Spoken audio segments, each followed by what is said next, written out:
An elementary school principal allegedly threw a party at her own house where over 100 kids showed up and were drinking. As if that wasn't bad enough, a teacher from the school was found partying right alongside the students, or allegedly partying. And now both are facing some serious charges. I'm going to talk with acclaimed veteran journalist Ashleigh Banfield to get to the bottom of this wild story. Welcome to Sidebar, presented by Law&Crime. I'm Jesse Weber. Hey everybody, this is a Law&Crime legal alert. So recent allegations against the multi-billion-dollar video game industry claim that video games are engineered for addiction. The claims include trying to make sense of the hold that video games seem to have over people, where they just can't put the controller down. Every win triggers a hit of dopamine, and it creates a cycle of compulsion, disrupts daily life, harms mental health. Well, our legal sponsors are taking on the industry that has allegedly at many times put profit over safety, and they're working to potentially get compensation for all of those impacted. So if you are a loved one have suffered physical or mental health issues due to video games, visit vgclaims.com/sidebar to answer less than 10 questions and check your eligibility to file a claim. All right, so this is a story that sounds like it's straight out of a B-rated, maybe comedy movie. I don't know. Let me tell you what we have. We have an elementary school principal who allegedly throws a party at her own house, and over 100 kids, minors, show up drinking, causing chaos. And I will tell you, in a scary twist, according to police, though, there was a juvenile who was experiencing what has been described as, quote, an alcohol-related medical event. Now, the principal, who supposedly threw this party, is, shocker, facing charges, but also along with one of the school's teachers who was allegedly partying with the kids. So I want to start at the beginning of what is truly a bizarre story. It all went down apparently on the night of January 19th. By the way, a Sunday, no less, a school night, by the way. Anyway, when police in Cocoa Beach, Florida, received reports of this wild party at the home of Roosevelt Elementary School principal, 47-year-old Elizabeth Hill-Brodigan. According to the arrest affidavit that was obtained by Law&Crime, she was initially called by police, said that she was, down the street. She would handle the loud music. She would shut the music down by 10 p.m. But police and first responders, they show up later that night. And what do they find?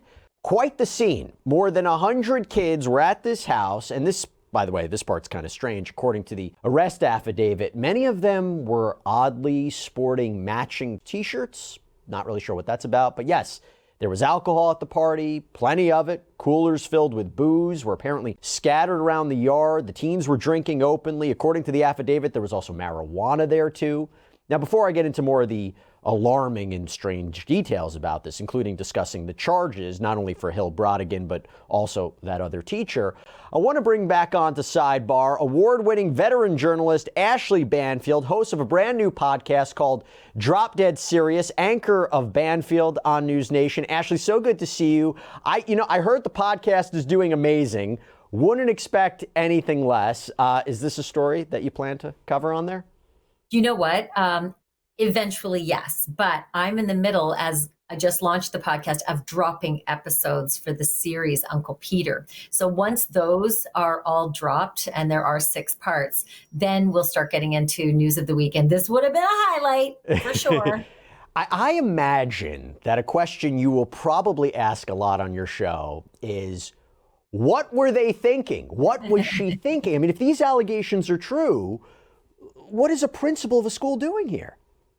I kept thinking how boring my teachers were. I never had any of this stuff. And I also keep thinking about how in this very long career I've had in crime and justice, how often, Jesse, I've been covering teachers who are either doing stupid stuff like this or having affairs. And it's just the most bizarre, repetitive story where you have this young, usually very attractive teacher who thinks it's okay to have sex with her, 6th, 7th, 8th, 9th, 10th grade students in cars, in janitors' lockers, in classrooms, at her home, at the child's home. It just keeps happening. And I'm like, did they watch the news? Yeah, and let's be clear, right? There's no allegations of that coming out, with respect to this party, but you study the criminal psyche. How many times do you ask, if something like this, is this a case of poor judgment, or is there something deeper going on with these kinds of criminal defendants? look, I'm not an educator. I'm a communicator, right? But I know full well with 2 teenage sons, the risks and perils of having their friends over. And if those friends are drinking either knowingly or unknowingly, I am liable. And so, I mean, I just know this as a parent. I'm not even a teacher. I am not a principal. So I'm really astounded, not only that she had students to her home, A, judgment, B, that there was alcohol present, C, that it was a repetitive party, meaning they had these parties frequently, and it was premeditated and planned. All it seems as though the evidence points to the fact that the matching T-shirts. Is that what you think the T-shirts are about? I was going to ask you about that. Yeah, I mean, I get the impression, again, I would really like to read deeper into the case once they start taking interviews and affidavits, and I think this will more than likely go to trial unless she takes a deal.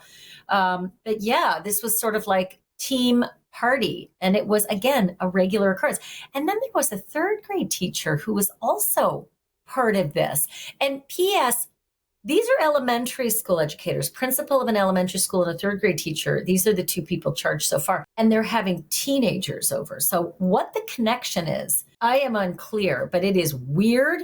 It is inappropriate at the least, and it is criminal potentially at the worst. Yeah, and we're not entirely sure what the ages are, right? They've been referred to as minors or juveniles, so we'll get maybe more details. Well, somebody was driving, right? So somebody was driving, right? Let me lay out some of the facts here, and we'll break it down. So this is a party that took a very dark turn because officers reportedly found one kid on the front lawn, who I mentioned before was so intoxicated to the point of needing medical attention. According to the affidavit, this detective said, quote, he found a male juvenile vomiting and shaking in Elizabeth Hill-Brodigan's front yard at 23:41 hours. So that's 11:41 p.m. 11:41 p.m. and it's a school night. Yeah, it's a Sunday. I don't know what's going on here. But the detective went on to say that when paramedics arrived to treat this minor, Hill-Brodigan apparently did something very bizarre. According to the affidavit, once Brevard County Fire Rescue arrived on scene, Elizabeth Hill-Brodigan walked out of her residence, stood at the top of her driveway. She then walked inside and turned off all the lights in the front of her house. So according to reporting from NBC 15, that left these responders to use their auxiliary lighting to treat the teen. So I imagine maybe headlights on the fire truck. What does that tell you, Ashleigh? Well, so many things. If the allegations are true, the judgment is stupefyingly horrendous. Number 2, I think it warrants another charge, honestly. Hindering medical care, hindering first response, that kind of thing. Maybe even interfering with an investigation, because all of that will be part of an investigation, right? Number 3, I smell a civil suit. That kids' parents should be drawing up, calling Morgan & Morgan, whoever the heck is their nearest billboard for a personal injury lawyer. And C, I'm still curious about the potential liabilities of the school district, because they've got the deepest pockets, right? I'm sure that Ms. Brodigan doesn't make a whole lot of money as a principal, but school district does. And if there's any communications, anything on her official school account, whether the school district, I mean, you're a lawyer, you know this, whether they have any knowledge at all of any of these events going on, man, that's going to be just a windfall for these parents. And not just the ones with the injured kids. I think the kids who were there too. It's interesting you mentioned the parents. So first of all, yeah, from a legal point of view, a lot of times you see the lawsuits against the school district for negligent hiring. You know, you should have done the proper background check on these individuals. Did you? But, you know, you talk about the parents. Obviously, there are parents who are involved here who are probably shocked at what they're learning. But how much responsibility, you mentioned this before, how much responsibility is on the part of the parents to know what your kids are up to and where they're going? A lot. I'm militant about my kids, and I have never allowed them out on school nights. I'm sorry, I just don't. There's nothing good that can come at 11 o'clock at night on a school night. And that's hard to say when your kid is 17, 18 years old. But if you're 18, you're legal, it's different. These kids, by all accounts, so far we're finding were not, they were not the age majority. So it's not illegal to let your kid out to go over to their friend's house to study, right? Maybe that's what some of them tell their parents. I don't know. That's not alleged in this series of facts. But I still disagree wholeheartedly with any parent who allows their kid out at 11:45 at night on a school night. It just doesn't make sense. Now, does that mean that they won't prevail in a civil suit? Hell to the no. The allegations against Ms. Brevard are a heck of a lot more serious than letting your kid go out of the house at 11:45 on a school night. Yeah, it's alarming because you have this report of one child who got sick. You have another officer, by the way, who conducted, as you mentioned, a traffic stop, arrested a minor who is leaving this party for driving under the influence. And then 45-year-old Carly Anderson. So this is the other teacher. So Carly Anderson was apparently drunk, is also a third grade teacher at Roosevelt Elementary School. And when I say drunk, by the way, according to the affidavit, she was at this party acting reportedly bizarrely because as paramedics worked on this sick kid who was in the front lawn, the detective reported, quote, the defendant began to walk up and berate, this is again Carly Anderson, the defendant began to walk up and berate Brevard County Fire Rescue. The defendant advised that she was upset because a child was being put, quote, in a machine and stated that she was a teacher. Corporal Brown told the defendant that there were 200 kids at the residence drinking. The defendant interrupted Corporal Brown and yelled that she knew that already. The defendant's speech was slow and slurred. She also had mood swings between angry and calm multiple times during this brief interaction. By the way, naturally, both Hill-Brodigan and Anderson, they were arrested after police interviewed numerous minors and parents. And according to the Brevard County Sheriff's Office, Hill-Brodigan faces charges for child neglect, contributing to the delinquency of a minor, and hosting an open house party with alcohol. Anderson also charged with child neglect and contributing to the delinquency of a minor. And Ashleigh, I want your perspective on this because when police spoke with Anderson, reportedly the next day on the phone, apparently she denied partying with the kids, but she said, look, Hill-Brodigan, she invited me out for a drink that night. By the way, she wouldn't agree to a sworn statement. She said that her phone call with police better not be recorded. So the question now is she just, a passive, unassuming guest, or did she play more of a role here? Well, it sounds to me like she fully admitted that she knew there were 200 kids at the house because she said, I know that already. If she was so passive, she would have said, I'm not sure what's going on here. I just arrived. And if she weren't hammered, she may have made better choices than to, utter all of those very indicting things that she did. Also, once again, you are not allowed to interfere with officials who are performing the duties of first responders. There are all sorts of different charges. The codes are different in different cities and all the rest, but I'm surprised that that isn't part of this. I don't think that as a third grade teacher, she's shown any good judgment. Being drunk around any students is bad judgment, no matter what time you arrived. And this part's interesting because there were students who reported that Hill-Brodigan had also allegedly asked her son to stop the party at one point. So seemingly he was there, but apparently he didn't listen. And that's interesting because apparently Anderson had told police that, quote, her friend's kid did what he did. Now that stopped me when I read it because actually I'm wondering, is there an argument that her son threw a party, she didn't know about it, she couldn't stop him? I mean, it doesn't sound to be quite consistent with the rest of the officers' accounts were, but that kind of threw a little bit of an oddball there. Let me just tell you about a case I covered, I think 20 years ago in Florida. I think it's the clarion call for anyone watching right now who has kids. Very nice couple had an underage minor, and it was a graduation party. And I think he was 16 or 17. And they said, okay, you can have the graduation party outside in our backyard, but there's some rules. No alcohol. Everybody leaves by 11, and I want a guest list. This is what the parents did. I'm even not that strict about my friends, my kids' friends coming over, but they did. They got the guest list. They told kids that they had to give their keys, that they were bringing cars, and they were going to check them all as they left to make sure that everybody had adhered to the rules and that they could take their keys and drive away. Midway through the party, parents and mom and mom's friend are there to stay and monitor the party. They're at the home, right? Midway through the party, they shut down the music. They get wind that maybe some of the kids brought some alcohol and were going down to the waterfront because they were on a waterfront and drinking down there, had alcohol in their backpacks, told the kids, pour them all out. Watched the kids pour the alcohol out into the grass, read them the riot act and said, that is it. If there's one more instance like this, you are all out of here. Second instance, they find again, some kids still kept some alcohol. Maybe they'd stashed it or something or other. They shut the party down just like they promised. And they said, okay, you guys are all leaving. party's over, you broke the rules, and let me check each one of you as you go by. They checked each kid. Most kids were either walking or getting rides, but there were some kids who had their own vehicles. One of the kids is 16 and he's got 3 of his friends in the car. Seems fine to the parents. They give him the keys. He takes off and he's 16 years old. He got a brand new Mustang from his parents, and he decides to show his other friends in the car how fast this Mustang can go. Pins it to 100 and jams right through a stop sign in a rural road and kills a young French student who's in the back of a car with another 2 students and an uncle. They're all going out to a movie. I think they're 12, 13, 14 years old.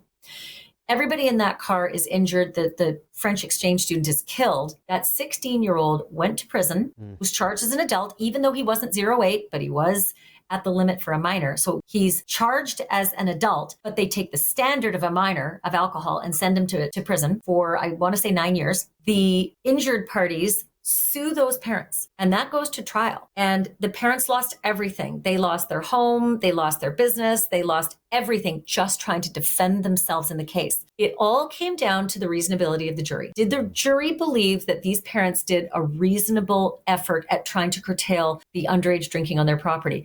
In the end, they did prevail, but not before they'd lost everything. And it could have gone either way.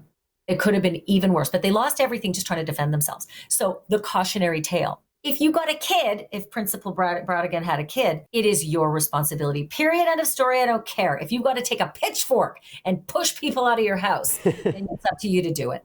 But you've highlighted the danger, which I think is so important because it gets lost in the bizarre aspect of this. So, by the way, Hill-Brodigan, according to the affidavit, had initially agreed to provide a sworn statement, backtracked on that. But when police ended up speaking with the students 2 days after this alleged party, they confirmed that there were more than 100 students there. And that these parties happen once or twice a month. So if you're thinking about, these young people getting behind the wheel or what might end up happening, look at the medical event that happened. But that's not even, the scariest part. Because yes, there was alcohol there. Yes, there was marijuana there, allegedly. There was also fights. But then it was in the report. There was a video recording, apparently, of a minor with a handgun pointing it at another person. So when we think about what the danger is here and what could have happened if this was happening on a regular basis, that is one of the biggest red flags and most alarming aspects of this story, Ashleigh. Well, listen, and we don't know if that was a real weapon, but I think that there is a lot of potential here for further charges endangering the lives of kids. I mean, that's literally what you're doing if you're providing an outlet for a whole bunch of kids to get together on your premises, and one of them brings out a handgun and endangers the lives of other kids. That is child endangerment. Now, can they prove that that was the gun? I don't know if they're investigating. I don't know if they found that kid. I don't know if they went to that kid's house and discovered the gun and were able to match it to the one in the video. I don't know. But I mean, it's a ripe area for so many things to come down on that principal's head. And just knowing what I saw in that one case, there was a wrongful death suit against them because of the dead party and the injured party. There were other parents that sued those parents just because that they'd had underage drinking on their property, unbeknownst to them, even when they put out the rules. So I'm just saying that the bar is so high, that it is really, it's so sad to say this, it's really not worth your while having a party for your kids at your home. You're just liable for anything and everything. Yeah, and it's two narratives here, whether her son threw it and she just looked the other way or didn't know, or she threw it herself. It doesn't matter. Doesn't matter.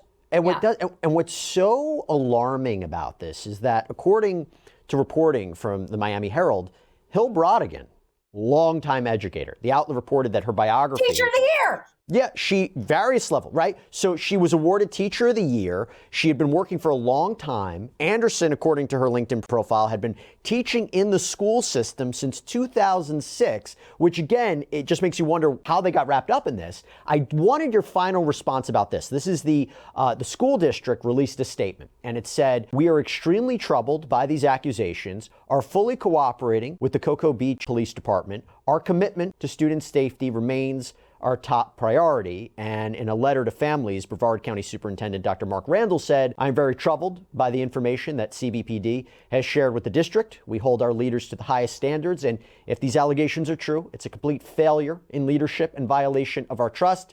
The district is cooperating fully with police as they investigate this matter and will strive to provide families with full transparency." I don't know what else they could say. They're in a tough spot, but I mean, you tell me.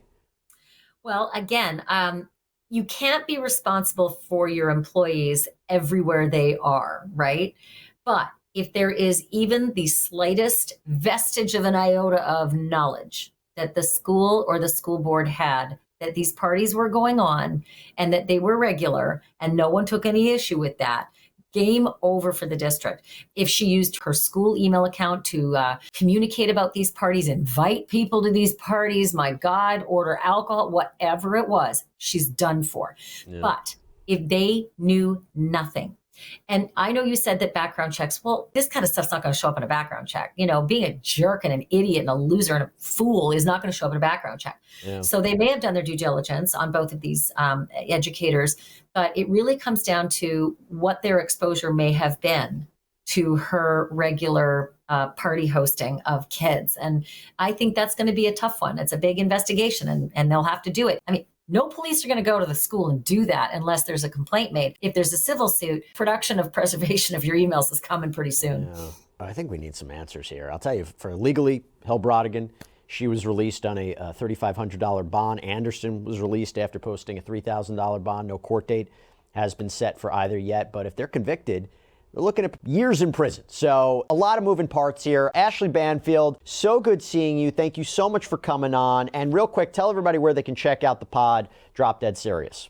Yep, go to dropdeadserious.com. Not only is it a regular podcast, it's a 6-part series. I've dropped 2 episodes already, dropping another one on Thursday and every week after that. But it's also on YouTube. And it's really worth checking out on YouTube because I got a lot of exclusive videos and pictures from the vault of Peter Nygaard, who is possibly one of the worst sex predators ever to roam the planet at this point. And, you know, he was famous for his really naked parties with feathers and body paint. And so we have all these images. So not safe for work, not safe for kids, but really stunning visuals and stunning artifacts and stunning, you know, material from his niece, who was my childhood best friend. I called him Uncle Peter growing up, which is why I called the series Uncle Peter. And by the way, I didn't even mention off the top, you're getting the raw, unedited, unfiltered, no makeup Ashleigh Banfield today. Nobody gets this but my friend Jessie. I would never do this for anybody but Jessie, but I love you to pieces, so you get the real deal. This is what we provide the viewers, okay? There's no filters. This is raw, unedited Ashleigh Banfield. But listen, you know, thank you so much. Love talking to you. And who doesn't want to, you know, see and hear a little bit more Ashleigh Banfield? I've checked out the podcast. It's great. Drop Dead Serious. Hope everybody can check it out. Ashleigh Banfield, I'll see you next time. Mwah. All right, everybody, that's all we have for you right now here on Sidebar. Thank you so much for joining us. And as always, please subscribe on YouTube, Apple Podcasts, Spotify, wherever you should get your podcasts. I'm Jesse Weber. I'll speak to you next time.